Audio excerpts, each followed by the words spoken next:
বাংলাদেশের সবচেয়ে গরিব ৫টি জেলা সম্পর্কে চলুন জেনে নেওয়া যাক। বাংলাদেশের সবচেয়ে গরিব জেলার মধ্যে ৫ নম্বরে রয়েছে কিশোরগঞ্জ জেলা। কিশোরগঞ্জ জেলা বাংলাদেশের মধ্য অঞ্চল ঢাকা বিভাগের একটি প্রশাসনিক অঞ্চল এবং ঢাকা বিভাগের সর্বশেষ জেলা। কিশোরগঞ্জ জেলার ব্র্যান্ড নাম হলো উজানভাটি মিলিত ধারা, নদী হাওর মাছে ভরা, কিন্তু তবুও এখানে দরিদ্রতার হার একটু বেশি। এখানে ৫৩% মানুষ দরিদ্র, অতএব ১০০ জনের মধ্যে ৫৩ জন মানুষ দরিদ্র। ৪ নম্বরে রয়েছে মাগুরা জেলা। এখানে ৫৬% মানুষ দরিদ্র, অতএব ১০০ জনের মধ্যে ৫৬ জন মানুষ দরিদ্র। এখানে কর্মসংস্থানের বেশ অভাব রয়েছে। ৩ নম্বরে রয়েছে বান্দরবান জেলা। এই এলাকাটি দুর্গম এবং পাহাড়ি বিদায় এখানে তেমন উন্নয়ন সাধিত হয়নি। এখানে জনসংখ্যা ঘনত্ব খুবই কম।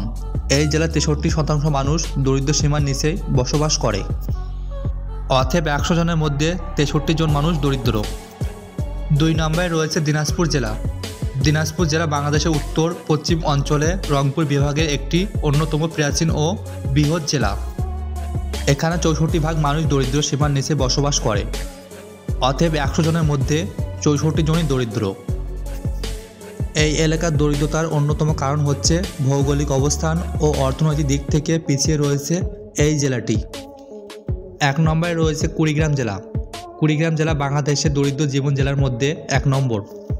কুড়িগ্রাম জেলা উত্তর পশ্চিম বাংলাদেশের রংপুর বিভাগের একটি জেলা। এখানে ৭০% মানুষ দরিদ্র, অতএব ১০০ জনের মধ্যে ৭০ জন মানুষ দরিদ্র। তো বন্ধুরা, এই ছিল বাংলাদেশের সবচেয়ে গরিব ৫টি জেলা।